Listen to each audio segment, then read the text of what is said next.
जय श्री कृष्णा दोस्तों। हर हर महादेव। कैसे हैं आप सब? स्वस्थ और सुरक्षित होंगे। दोस्तों, कुंडली में यदि बुध सही है तो सब शुद्ध, यानी बुध के मजबूत होने पर सब कुछ अच्छा रहता है। लेकिन अगर बुध ही कमजोर हो तो बुद्धि व्यक्ति की निर्णय क्षमता बुद्धि कमजोर हो जाती है। कई बार वह गलत फैसले ले लेता है और ऐसे में देखते देखते सब कुछ बर्बाद हो जाता है। बुध को ग्रहों का राजकुमार माना जाता है, तो सभी जानते होंगे। ज्योतिष में कन्या और मिथुन राशि का स्वामी बुध है और इसका तत्व पृथ्वी है। बुध बुद्धि, एकाग्रता, वाणी, त्वचा, सौंदर्य और सुगंध का कारक माना जाता है। कहा जाता है कि किसी की कुंडली में यदि बुध सही है तो सब शुद्ध है, यानी बुध मजबूत है तो जीवन में सब कुछ सुख ही सुख है, सौभाग्य ही सौभाग्य है। लेकिन यदि बुध कमजोर हो या नीच का हो तो खुशियां मुंह फेर लेती हैं। जुआ सट्टे की लत लग जाती है, निर्णय क्षमता कमजोर हो जाती है, संतान कष्ट में रहती है, गले या त्वचा के रोग होने की आशंका बढ़ती है, किसी काम को करने में मन नहीं लगता और देखते देखते घर में बर्बादी शुरू हो जाती है, परेशानियां शुरू हो जाती हैं, समस्याएं शुरू हो जाती हैं। बुध को कैसे मजबूत किया जाए? शास्त्रों में बुध को हल्के स्वभाव वाला, सुबक्ता और हरे वर्ण वाला दिखाया गया है। इसलिए यदि बुधवार के दिन हरे रंग की चीजों का प्रयोग किया जाए तो बुध मजबूत हो सकता है। यदि बुध कमजोर है तो हमेशा हरे रंग का रुमाल अपने पास रखें, हरी मूंग किसी जरूरतमंद को दान करें। इसी प्रकार बुधवार के जो स्वामी होते हैं भगवान गणेश माने जाते हैं। भगवान गणेश बुद्धि के दाता हैं, रिद्धि सिद्धि के दाता हैं, शुभ करता है। गणपति को हरे रंग की दूब बहुत पसंद है। यदि आपके जीवन में कुछ भी शुभ नहीं हो पा रहा तो बुधवार के दिन गणेश जी को हरी दूब या दूर्वा अवश्य चढ़ाएं। इससे आपका बुध प्रबल होगा और खुशियां आने लगेंगी। हर बुधवार को 21 दूर्वा चढ़ाने के बहुत ही अच्छे रिजल्ट्स देखने को मिलते हैं, एकदम पॉजिटिव रिजल्ट्स। बुध दोष से पीड़ित व्यक्ति माँ दुर्गा की आराधना करे तो उसका बुध ग्रह मजबूत होता है। हर बुधवार को आप इस मंत्र का जाप अवश्य करें। ओम ऐं ह्रीं क्लीं चामुंडाय बिच्चे। इस मंत्र का आपको जाप करना है। 5 बार कर सकते हैं, 7 बार कर सकते हैं, 11 बार कर सकते हैं, 21 बार कर सकते हैं और अधिक से अधिक आप 108 बार कर लेते हैं तो बहुत ही श्रेष्ठ फल मिलते हैं। आप बिल्कुल नियम बना लें, जब भी आप पूजन करने बैठें बहुत ही सरल मंत्र हैं और सभी को मौखिक याद होगा। आप जब भी पूजन करने बैठें इस मंत्र को आप जितनी बार सरलता से बोल सकते हैं। यदि नहीं बोल पाते हैं कंटिन्यूटी में तो आप एक कागज में लिख कर रख लें। उस आप जितना आपके पास समय है, यदि आपके पास 5 बार बोलने का समय तो 5 बार ही बोलें और ज़्यादा से ज़्यादा आप यदि एक माला 108 बार बोलते हैं तो बहुत ही अच्छा रहता है। आपके जीवन के कष्ट दूर होने लगते हैं। बुध दोष से पीड़ित व्यक्ति को सोने के आभूषण शरीर पर अवश्य धारण करना चाहिए, चाहे छोटी से छोटी वस्तु। कई लोग होते हैं कि सोना बहुत सारा होता है, उनके पास आभूषण बहुत होते हैं, लेकिन वह शरीर पर धारण नहीं करते हैं। लेकिन कुछ ना कुछ सोने का शरीर पर अवश्य होना चाहिए। ये आपके भाग्य को प्रबल करता है, प्रबल बनाता है।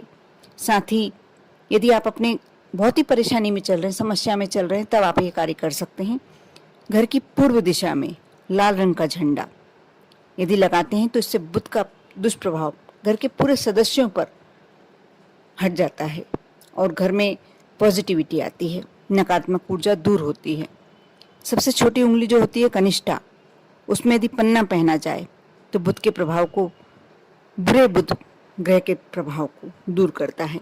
लेकिन आप जब भी इसे धारण करना चाहें तो अपने किसी ज्योतिष से अवश्य सलाह लें। बिना सलाह के इसे नहीं पहनना चाहिए। बुधवार के दिन गाय को घास खिलाएं। यदि संभव है, आपको भगवान ने दिया है इतना पैसा, आप सक्षम हैं, तो साल भर में या महीने भर में, वैसे महीने भर में मैं इसलिए नहीं कहूँगी, करते हैं तो बहुत ही श्रेष्ठ है, लेकिन यदि साल भर में भी एक बार, एक बुधवार के दिन अपने वजन के बराबर आप यदि घास या चारा खरीद कर किसी गौशाला में दान करते हैं तो इसका बहुत ही श्रेष्ठ फल, आपके जीवन के कष्ट, समस्याएं ऐसे दूर होती हैं जैसे आप समझ भी नहीं पाएंगे कि बहुत सारे कष्ट चल रहे थे। ये चीज़ें आपको दिखाई नहीं देती, लेकिन आपके जीवन में ये चीज़ें आपको दिखाई नहीं देती, लेकिन आपके जीवन में होती अवश्य हैं। आप यह उपाय बिल्कुल कर कर देखना। आप जिस दिन यदि करेंगे तो आपको पहली बात तो आत्मिक शांति मिलेगी, अंदर से आपको कुछ पॉजिटिव लगने लगेगा, और उसके बाद आपके घर में, परिवार में, जीवन में सौभाग्य सौभाग्य आने लगेगा। मैं फिर से कहना चाहूँगी कि आपको दिखाई नहीं देगा, आप महसूस नहीं कर पाएंगे शायद, लेकिन परिवर्तन तो अवश्य आएगा, ये 100% गारंटी है। और बुधवार के दिन आप गणपति जी को सिंदूर चढ़ाते हैं, ये भी आपको कष्टों से मुक्त करता है, समस्याओं से मुक्त करता है। ये छोटी छोटी सी बातें हैं, छोटे छोटे से उपाय हैं जो आप कर सकते हैं। बुधवार के दिन आप एक नियम अवश्य लें कि घी का दीपक भगवान गणेश को अवश्य समर्पित करें। शमी पत्र, जैसे भगवान भोलेनाथ को शमी पत्र बहुत ही प्रिय होता है, उसी प्रकार गणेश जी को भी शमी पत्र अति प्रिय होता है। जब आप गणेश जी को शमी पत्र समर्पित करते हैं तो मान कर चलिए कि आप गणेश जी आप पर प्रसन्न होते हैं, आपको आशीर्वाद देते हैं और आपके घर में सुख समृद्धि लाते हैं। कोशिश कीजिए कि यदि एक सिंदूर का टीका अपने मेन गेट पर बिल्कुल हल्का सा, यदि आप बुधवार के दिन नियम बनाते हैं कि सिंदूर, कहते हैं कि हनुमान जी और गणेश जी को सिंदूर इतना प्रिय होता है कि जो भी भक्त, जो भी व्यक्ति दिल से यदि सिंदूर का मुख्य द्वार पर टीका लगाता है, उस घर में गणेश जी स्वयं रिद्धि सिद्धि को लेकर आगमन कर लेते हैं, आ जाते हैं। और फिर आपके घर में से बुरे ग्रह, दुष्ट आत्माएं, नकारात्मक ऊर्जा कहाँ जाती हैं? निकल कर ऐसे जाती हैं कि आपके घर में सिर्फ पॉजिटिविटी ही रह जाती है।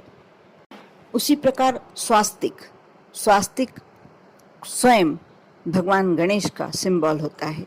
यदि आप अपने घर के मेन गेट पर बुधवार के दिन हल्का सा सिंदूर का स्वास्तिक बनाते हैं, हल्दी का, यदि सिंदूर नहीं है तो हल्दी का, केसर का, जो भी आपको इजीली मिल जाए, जो भी आपके पास उपलब्ध हो, मैं नहीं कहूँगी कि इसके लिए बाजार से आप लेकर आएँ, हल्का सा छोटा सा सिंदूर का या जिस भी चीज़ का स्वास्तिक बना सकते हैं, आप अपने घर में निमंत्रित करते हैं, आमंत्रित करते हैं भगवान गणेश को आने के लिए।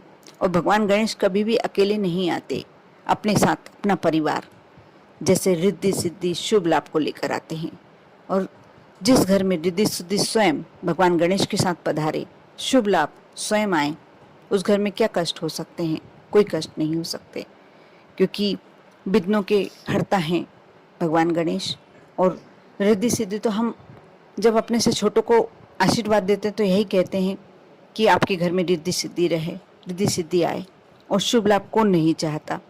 जो भी कारोबार करता है व्यक्ति शुभ और लाभ के लिए ही करता है। इसलिए बहुत छोटी छोटी सी बातें हैं, लेकिन ध्यान रखने योग्य बातें हैं, कर सकते हैं।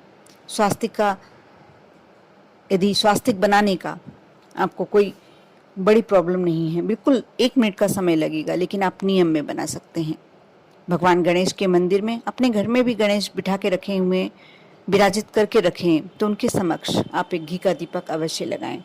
शमी पत्र आपको आसानी से प्राप्त हो जाए तो शमी पत्र अवश्य चढ़ाएं। यह आपके घर में खुशियां लाने का एक बहुत छोटा सा तरीका है, आप अवश्य आजमा कर देखें, लेकिन विश्वास के साथ। जो भी कार्य करें विश्वास के साथ करें। आप पर, आपके पूरे परिवार पर भगवान गणेश की कृपा बनी रहे। वह जब भी आए आपके घर रिद्धि सिद्धि और शुभ लाभ को लेकर आए। ओम नमः शिवाय।